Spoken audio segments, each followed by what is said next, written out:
হায় রে মানবতা! মানবতা আজ যেন কুয়াশার চাদরে আচ্ছন্ন।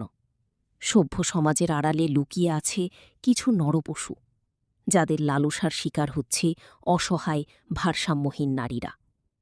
নিজস্ব প্রতিবেদকের তথ্যসূত্রে বিস্তারিত। ব্রাহ্মণবাড়িয়ার সরাইল উপজেলার সকালবাজারে ঘটে গেছে এক মানবিক ও বেদনাদায়ক ঘটনা।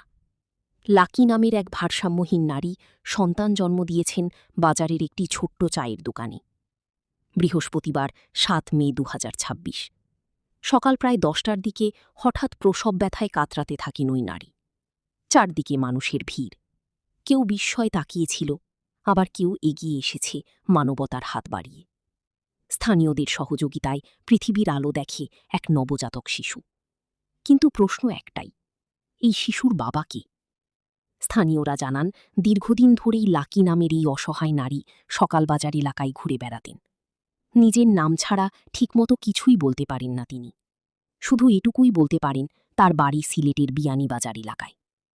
মর্মান্তিক বিষয় হল, একজন ভারসাম্যহীন নারীও রেহাই পেল না নরপশুদের লালসা থেকে। বর্তমানে মা ও নবজাতক স্থানীয় জাহির মিয়ার হেফাজতে রয়েছেন। এছাড়াও তাদের চিকিৎসার দায়িত্ব নিয়েছেন বাজারের মোবাইল ব্যবসায়ী রফিকুল ইসলাম। এই ঘটনায় এলাকায় যেমন মানবিকতার দৃষ্টান্ত তৈরি হয়েছে, তেমনি উঠে এসেছে কিছু প্রশ্ন। অসহায় নারীদের নিরাপত্তা কোথায়?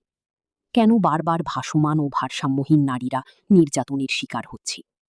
মানবতার দায় কি শুধুই কিছু সাধারণ মানুষের কাঁধে? সচেতন মহল বলছে, সমাজ ও প্রশাসনের আরও দায়িত্বশীল ভূমিকা প্রয়োজন। কারণ একজন মানসিক ভারসাম্যহীন নারীও একজন মানুষ। তারও নিরাপত্তা, সম্মান ও বেঁচে থাকার অধিকার আছে। সবার কাছে অনুরোধ, সংবাদটি বেশি বেশি শেয়ার করুন। হয়তো কোনো সহৃদয় মানুষ চিনে ফেলবেন লাকিকে। হয়তো ফিরে পাবে সে তার পরিবার, আর নবজাতক শিশুটি পাবে নিরাপদ একটি ভবিষ্যৎ।